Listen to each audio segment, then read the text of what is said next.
بسم اللہ الرحمن الرحیم وعن نافع بن عتبة قال قال رسول اللہ صلی اللہ علیہ وسلم تغزونا جزیرۃ العرب فیفتحها اللہ ثم فارس فیفتحها اللہ۔ یہ مشکات المصابیح کا صفحہ نمبر 466 ہے اور باب الملاحم کی پہلی فصل جاری ہے۔ حضرت نافع ابن عتبہ سے مروی ہے، انہوں نے فرمایا اللہ کے رسول صلی اللہ تعالی علیہ وسلم نے ارشاد فرمایا کہ تم جزیرہ عرب میں غزوہ کرو گے تو اللہ تعالی اسے فتح فرما دے گا، پھر تم فارس میں غزوہ کرو گے تو اللہ اسے فتح فرما دے گا، ثم تغزون الروم، پھر تم روم میں غزوہ کرو گے، فیفتحها اللہ، تو اللہ اسے فتح فرما دے گا، ثم تغزون الدجال، پھر تم دجال سے مقابلہ کرو گے، اس سے قتال کرو گے، فیفتحه اللہ، تو اللہ اس پر فتح عطا فرمائے گا۔ رواہ مسلم، اسے امام مسلم نے روایت کیا ہے۔ اس حدیث پاک میں نبی کریم صلی اللہ تعالی علیہ وسلم نے مختلف غزوات کی، مختلف جنگوں کی خبر دی۔ مثلا جزیرہ عرب میں جنگ ہوگی، تم اس میں شامل ہوگے، انجام کیا ہوگا اس کی بھی آپ نے خبر دے دی کہ تمہیں فتح ملے گی، اللہ تعالیٰ کامیابی عطا فرمائے گا۔ فارس میں جنگ کے لیے جاؤ گے، روم میں جاؤ گے، فارس بھی فتح ہوگا، روم بھی فتح ہوگا، دجال سے بھی آخر میں مقابلہ ہوگا، اس پر بھی فتح حاصل ہوگی۔ تو اب تک تو لوگوں نے یہ دیکھ لیا کہ جزیرہ عرب فتح ہوا، اللہ کے رسول کے فرمانے کے مطابق ہوا، فارس بھی فتح ہو گیا، روم بھی فتح ہو گیا۔ اب رہ گیا مسئلہ دجال کا، تو انشاءاللہ وہ بھی جب آئے گا تو مسلمان جو اس وقت ہوں گے وہ مقابلہ کریں گے اور اس پر بھی غالب آئیں گے۔ وعن عوف بن مالک قال اتیت النبی صلی اللہ علیہ وسلم فی غزوۃ تبوک۔ حضرت عوف ابن مالک سے مروی ہے، انہوں نے فرمایا کہ میں نبی کریم صلی اللہ تعالی علیہ وسلم کے پاس آیا غزوہ تبوک میں، وہوا فی قبۃ من ادم، اور حضور چمڑے کے ایک خیمے میں تھے، ایک قبے میں تھے۔ فقال، تو حضور نے ارشاد فرمایا تعدد ستن بین یدی الساعہ، قرب قیامت یا قیامت سے پہلے 6 علامتیں شمار کرو، گنو، 6 چیزیں شمار کرو، یعنی 6 علامتیں گنو۔ یہ کہاں ہوں گی؟ بین یدی الساعہ، قیامت قائم ہونے سے پہلے، یعنی قرب قیامت کی 6 نشانیاں، 6 علامتیں شمار کرو۔ اب ان 6 کو شمار کرنا اس طرح سے ہے، فرمایا موتی، نمبر 1 کیا ہے کہ میری موت، یعنی میرا اس دنیا سے رخصت ہونا، یہ ایک نشانی ہے۔ وہ جب تک میں دنیا سے رخصت نہیں ہوں گا اس وقت تک قیامت نہیں آ سکتی ہے، تو ایک نشانی ہوئی موتی۔ ثم فتح بیت المقدس، آپ دیکھیں جتنے شمار کرائیں گے تو وہ مرفوع بھی پڑھ سکتے ہیں اور منصوب بھی پڑھ سکتے ہیں۔ وہ جو شمار کا کلمہ دیا ہوا اس کا مفعول بنائیں گے تو اب منصوب ہو جائے گا، اور احدھا و ثانیھا ثالثھا کریں گے تو یہ خبر واقع ہوگی تو مرفوع ہوگا۔ ثم فتح بیت المقدس، اور بیت المقدس، یعنی یہ کلمہ جو مقدس اور مقدس یہ دونوں طرح استعمال ہوتا ہے، نیچے دیا ہے نا کا مجلس و معظم، تو مقدس یہ مجلس کی طرح ہوا اور مقدس یہ معظم کی طرح سے۔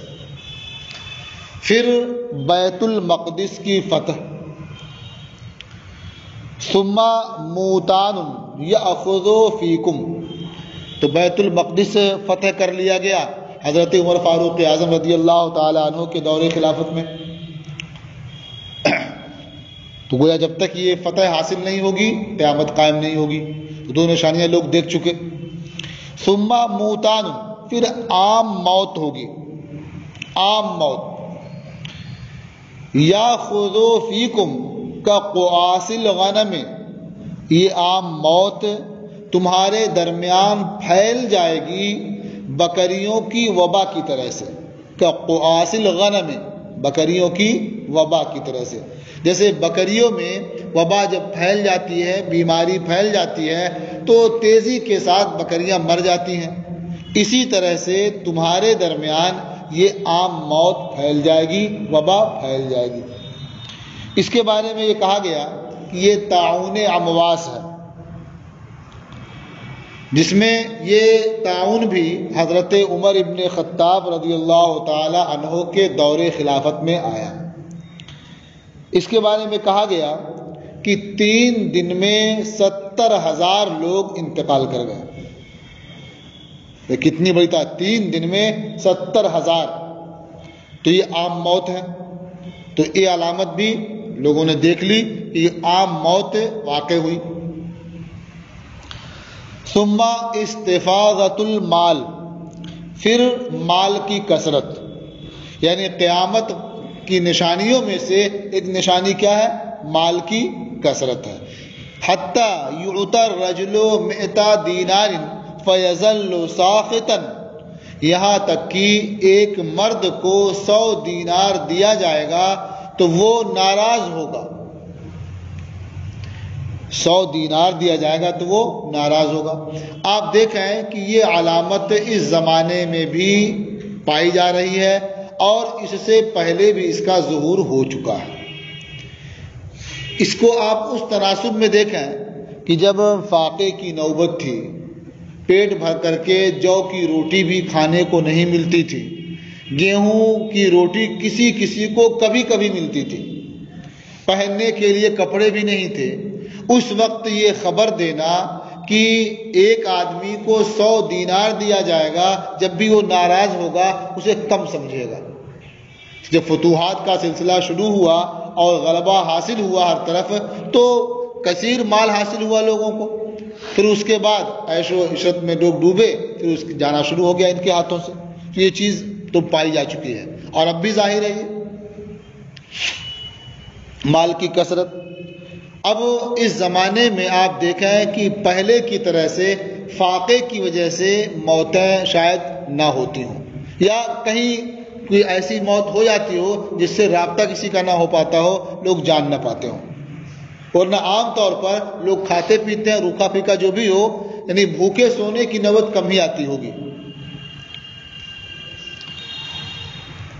ثم فتنۃ لا یبقى بیت من العرب الا دخلته، پھر فتنہ ہوگا کہ عرب میں سے کوئی گھر باقی نہیں بچے گا مگر یہ کہ وہ فتنہ اس میں داخل ہو جائے گا. یعنی فتنہ اتنا شدید ہوگا کہ عرب کے تمام گھروں میں وہ داخل ہو جائے گا. یہ بھی ایک علامت ہوئی، ایک نشانی ہوئی. ثم ہدنۃ تکون بینکم و بین بنی الاصفر، پھر صلح ہوگی جو تمہارے اور بنو الاصفر کے درمیان ہوگی. یہ رومیوں کو بنو الاصفر بھی کہتے ہیں. تو تمہارے اور اہل روم کے درمیان صلح ہوگی. فَيَغْدِرُونَ، تو وہ رومی غدر کریں گے، دھوکہ دیں گے، یعنی اس صلح پر قائم نہیں رہیں گے. فَيَأْتُونَكُمْ تَحْتَ 80 غَایَةً، تو وہ تمہارے پاس 80 پرچم کے نیچے آئیں گے. 80 پرچم کے نیچے مطلب کیا ہے؟ فوجی دستے جو ہوتے ہیں تو ہر دستے کا الگ الگ ایک کمانڈر ہوتا ہے اور پوری فوج کا چیف کمانڈر ہوتا ہے. تو ہر دستے کا پرچم الگ الگ ہوتا ہے اور پوری فوج کا پرچم الگ ہوتا ہے. سمجھ رہے نا؟ یہ فوج کا معمول ہوتا ہے. تو فرمایا حضور نے کہ تمہارے پاس آئیں گے تحت 80 غایۃ، 80 پرچم کے نیچے. گویا ان 80 دستے ہوں گے ہر دستے کا ایک پرچم ہوگا، اتنی بڑی فوج لے کر کے آئیں گے۔ ایک دستے میں کتنے ہوں گے اس کو بیان فرما دیا، تحت کل غایت 12,000 ہر پرچم کے نیچے 12,000 ہوں گے۔ تو ہر پرچم کے نیچے 12,000 سپاہی ہوں گے اور 80 پرچم کے نیچے لوگ آئیں گے۔ تو اب جوڑ سکتے ہیں کتنے ہو جائیں گے سب۔ رواہ البخاری، اسے امام بخاری نے روایت کیا۔ تو فتنے کے بارے میں فرمایا گیا کہ جو فتنہ ہوگا کہ عرب کا کوئی گھر باقی نہیں رہے گا مگر یہ کہ فتنہ اس میں داخل ہو جائے گا، تو کہا گیا کہ یہ حضرت عثمان غنی رضی اللہ تعالیٰ عنہ کی شہادت کا فتنہ ہے۔ سمجھ رہے نا، تو اسے بھی لوگوں نے دیکھ لیا۔ مال کی کثرت کا مسئلہ اس سے پہلے مذکور ہے، تو اس زمانے میں بھی مال کی کثرت ہو چکی تھی اور لوگ کیا اس کا مشاہدہ کر چکے تھے۔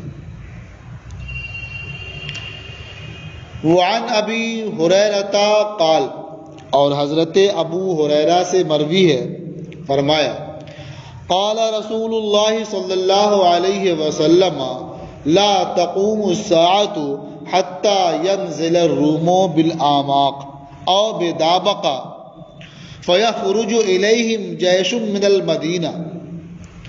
حضرت ابو ہریرہ سے مروی ہے، انہوں نے فرمایا کہ اللہ کے رسول صلی اللہ تعالی علیہ وسلم نے ارشاد فرمایا کہ قیامت قائم نہیں ہوگی یہاں تک کہ رومی آماق یا دابق میں اتریں گے۔ آماق یہ مدینہ کی ایک خاص جگہ کا نام ہے اور دابق یہ اس کے بازار کا نام ہے۔ تو رومی آماق میں اتریں گے یا دابق میں اتریں گے۔ فَيَخْرُجُ إِلَيْهِمْ جَيْشٌ مِّنَ الْمَدِينَةِ، تو ان کی جانب مدینہ کا ایک لشکر نکلے گا، ان سے مقابلے کے لیے ان کی طرف مدینہ سے ایک لشکر نکلے گا۔ من خیار اہل الارض یومئذ، اور اس فوج میں جو شامل ہوں گے وہ اس دن اہل زمین میں بہتر لوگوں میں سے ہوں گے، کہ اس وقت روئے زمین پر جو ہوں گے ان میں بہتر لوگوں میں سے وہ ہوں گے جو اس فوج میں شامل ہوں گے۔ فَإِذَا تَصَافُّوا، تو جب وہ صف بندی کر لیں گے، قالت الروم، تو رومی کہیں گے خلوا بیننا و بین الذین سبوا منا نقاتلہم، کہیں گے ہمارے اور ان لوگوں کے درمیان راستہ خالی کر دو جنہوں نے ہمارے کچھ لوگوں کو گرفتار کیا ہے۔ یعنی جو مسلمان ہم پر حملہ آور ہوئے تھے اور ہم سے مقابلہ کیا اور کامیاب ہوئے، ہم میں سے کچھ لوگوں کو گرفتار کیا، تو ہم آپ سے نہیں لڑنا چاہتے ہیں بلکہ ان سے لڑنا چاہتے ہیں جنہوں نے ہم میں سے کچھ لوگوں کو گرفتار کیا ہے، لہٰذا ہمارے اور ان کے درمیان راستہ خالی کر دیجئے، نقاتلہم، ہم ان سے قتال کریں گے۔ یہ ایک طرح سے ان کی چال ہوگی، دھوکہ ہوگا کہ مسلمانوں کی جمعیت ختم ہو جائے گی، وہ چند لوگ جو گئے ہوں گے ان کی طرف سے ہٹ جائیں گے تو انہیں کیا قابو کرنا آسان ہو جائے گا۔ جب وہ قابو میں ہو جائیں گے جو باقی لوگ ہیں یہ تھوڑے بچیں گے، انہیں بھی قابو کرنا آسان ہو جائے گا، تو پوری جمعیت کو وہ دو حصوں میں بانٹ دیں گے۔ وہ تو یہ وہ کہیں گے تو مسلمان جواب دیں گے فیقول المسلمون لا واللہ لا نخلی بینکم و بین اخواننا، مسلمان کہیں گے نہیں، بخدا ہم تمہارے اور اپنے بھائیوں کے درمیان راستہ خالی نہیں کریں گے، یعنی ایسا نہیں ہو سکتا کہ ہم اپنے بھائیوں کے پاس سے ہٹ جائیں اور تمہیں ان کے حوالے کر دیں، ایسا نہیں ہو سکتا۔ فَيُقَاتِلُونَهُمْ، تو مسلمان ان سے قتال کریں گے، مقابلہ کریں گے۔ فَيَنْهَزِمُ ثُلُثٌ لَا يَتُوبُ اللَّهُ عَلَيْهِمْ أَبَدًا، تو ایک تہائی مسلمان شکست کھا جائیں گے، اللہ ان کی توبہ کبھی قبول نہیں فرمائے گا۔ مطلب کیا ہے کہ جو شکست خوردہ ہوں گے، مطلب وہ گویا میدان چھوڑ کر کے بھاگ جائیں گے، اور میدان جنگ سے بھاگنا یہ بہت بڑا جرم ہوتا ہے۔ خود فوجیوں کے لیے یہ ضابطہ ہوتا ہے، یہ اصول طے ہوتا ہے ان کا کہ سامنے جو دستہ ہے مقابلہ ہو رہا ہے، اگر وہ کمانڈر کی اجازت کے بغیر بھاگنا چاہتا ہے تو پیچھے والے انہیں خود ہی گولی مار دیں، اس لیے کہ ایسے ایک دو آدمی کا مر جانا آسان ہے، بالمقابل اس کے کہ وہ بھاگ جائیں. جب وہ بھاگیں گے پیچھے والے سب بددل ہوں گے اور سب بھاگنے لگیں گے. تو اس طرح سے پوری فوج جو ہے شکست سے دوچار ہو جائے گی.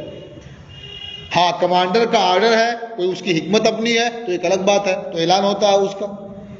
تو ایسے اگر کوئی سپاہی بزدلی دکھا کے بھاگتا ہے تو خود اسے قبول نہیں کرتے اپنے ہی لوگ. سمجھ رہے ہیں نا؟ تو میدان جنگ سے میدان کو چھوڑ کر کے بھاگنا یہ بہت بڑا جرم ہے. تو ایک تہائی کا حال کیا ہے؟ یہی ہوگا.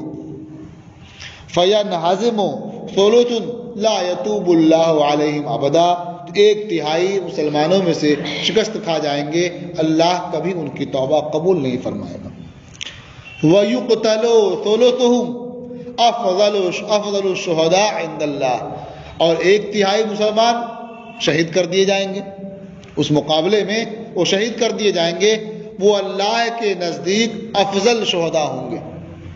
یعنی شہداء میں وہ افضل ہوں گے. گویا ایک تہائی بھاگ رہے ہوں، اس کے بعد بھی مقابلے میں ڈٹے ہوئے ہوں، اس موقع پر جو شہید ہوں گے وہ افضل شہداء ہوں گے. وَيَفْتَتِحُ الثُّلُثُ لَا يُفْتَنُونَ أَبَدًا. اور ایک تہائی لوگ فتح یاب ہو جائیں گے. وہ ایک تہائی تو بھاگ گئے، دو تہائی مقابلہ کرتے رہیں گے، ایک تہائی وہ شہید ہو جائیں گے اور ایک تہائی انجام کار میں غالب آ جائیں گے، فتح کر لیں گے. لا یفتنون ابدا. یہ تہائی ہوں گے، یہ ایسے ہوں گے جو کبھی فتنے میں مبتلا نہیں ہوں گے. لا یفتنون ابدا، وہ کبھی فتنے میں مبتلا نہیں ہوں گے. فیفتتحون قسطنطینیۃ. تو یہ لوگ قسطنطینیہ فتح کر لیں گے. فبینما ہم یقتسمون الغنائم. تو اسی درمیان کہ وہ مسلمان مال غنیمت تقسیم کر رہے ہوں گے، قد علقوا سیوفہم بالزیتون، اور اپنی تلواریں زیتون نامی درخت پر لٹکا چکے ہوں گے. اذ صاح فیہم الشیطان، کہ اچانک ان کے درمیان شیطان چیخے گا.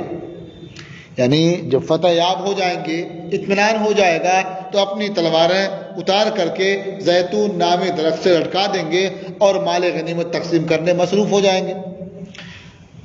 اتنے میں ان کے درمیان شیطان چیخے گا، کیا کہے گا؟ ان المسیح قد خلفکم فی اہلیکم. یہاں مسیح سے مراد مسیح دجال. بے شک دجال تمہارے پیچھے تمہارے اہل میں آ گیا. قد خلفکم فی اہلیکم، تمہارے پیچھے تمہارے اہل میں پہنچ گیا. فیخرجون. تو اب جو مدینہ کا لشکر ہوگا وہ نکلے گا فوراً اس کے مقابلے کے لیے. فیخرجون، تو وہ لوگ نکلیں گے. وذالک باطل، حالانکہ یہ خبر باطل ہوگی کہ دجال وہاں پہنچ گیا ہے، یہ خبر غلط ہوگی، باطل ہوگی.